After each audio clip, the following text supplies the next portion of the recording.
দর্শক শ্রোতা আসসালামু আলাইকুম, যে যেখান থেকে এই মুহূর্তে যুক্ত হয়েছেন জীবন যুক্ত হবে সবাইকে ধন্যবাদ জানাচ্ছি। দর্শক শ্রোতা, আমি এই মুহূর্তে রয়েছি প্রশাসন খেলার মাঠ কলাপাড়া প্রশাসন আয়োজিত তারুণ্য উৎসব 2025 উদযাপন উপলক্ষে আজকের উদ্বোধনের দিনে উপজেলা নির্বাহী অফিসার মোহাম্মদ রবিউল ইসলাম এই স্টল পরিদর্শন করেছেন।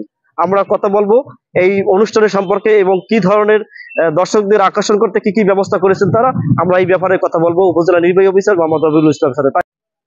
আপন নিউজকে ধন্যবাদ। আমরা উপজেলা প্রশাসন কলাপাড়া তারুণ্যের উৎসব 2025 এর যে বিভিন্ন কর্মসূচি রয়েছে সেই কর্মসূচিতে আমাদের কলাপাড়াবাসী এবং অন্যান্য যে দর্শকবৃন্দ রয়েছে তাদেরকে স্বাগত জানাচ্ছি। আমি বিশেষভাবে উল্লেখ করতে চাই, আজকে থেকে 20 দিন ব্যাপী কারু পণ্য মেলার শুভ উদ্বোধন হলো। এটি প্রেস ক্লাবের বিপরীতে আমাদের যে উপজেলা প্রশাসন খেলার মাঠ, আমাদের এখানে নিত্য প্রয়োজনীয় সামগ্রীর পাশাপাশি কারুপণ্য, কসমেটিক্স, পোশাক, বিভিন্ন ধরনের রাইডস এখানে রয়েছে বিনোদনের জন্য, সাংস্কৃতিক আয়োজন রয়েছে।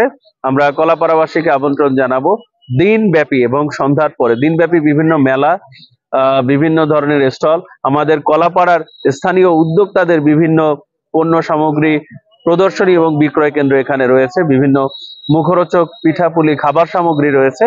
এগুলো চেখে দেখার জন্য হলেও এই মেলায় আমরা আমন্ত্রণ জানাবো। একই সাথে আমাদের দেশ বরেণ্য বিভিন্ন সঙ্গীত শিল্পী, জাদু শিল্পী, যাত্রাপালা, পালা গান সহ নানাবিধ আকর্ষণ রয়েছে, ঘোড়দৌড়, নৌকাবাইজ রয়েছে। সবকিছু উপভোগ করার জন্য, পরিদর্শন করার জন্য আমরা আমন্ত্রণ জানাচ্ছি। ধন্যবাদ। এই তারুণ্য মেলার উৎসবের যে এখানে কি কি ধরনের ব্যবস্থা রয়েছে আমরা দোকানদারের সাথে এবং আমরা স্টলগুলো আমরা ঘুরে দেখবো। চলুন আমরা ঘুরে দেখি।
আপন নিউজ কলাপাড়া.com-কে তারুণ্য উৎসব 2025 আয়োজনে উপজেলা প্রশাসন কলাপাড়া পটুয়াখালী।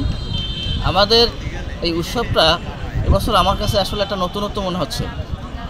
অন্য বছর এই উৎসবটা এই নামে ছিল না, আমরা সকলে জানি। তারুণ্যের উৎসব আমাদের সারা বাংলাদেশের যে তরুণ সমাজ আছে, এই তরুণ সমাজকে আসলে এটা দ্বারা একটা উদ্বুদ্ধ করা হচ্ছে। এখান থেকে অনেক কিছু শেখার মতো আছে। আমি